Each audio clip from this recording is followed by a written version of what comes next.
America అధ్యక్ష ఎన్నికల్లో Trump ముందు నిలవలేకపోయారు సొంత పార్టీకే సంబంధించినటువంటి వివేక్ రామస్వామి.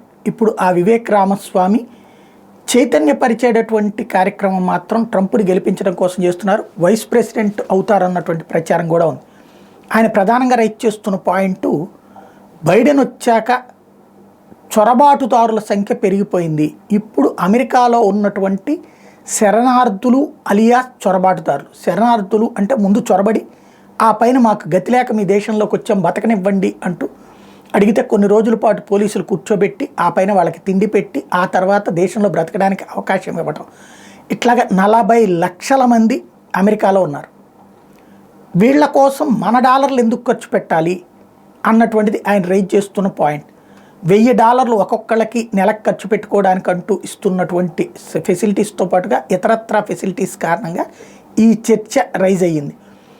అసలు చొరబాటుదారులు ఏ దేశమైనా డిపోర్ట్ చేయాలి, కానీ మనమేంటి వాళ్ళని వెనకేసుకొచ్చేది అన్నటువంటి ప్రచారం ప్రారంభించారు. అది ఓటింగ్ను ప్రభావితం చేస్తుందా లేదా చూడాలి.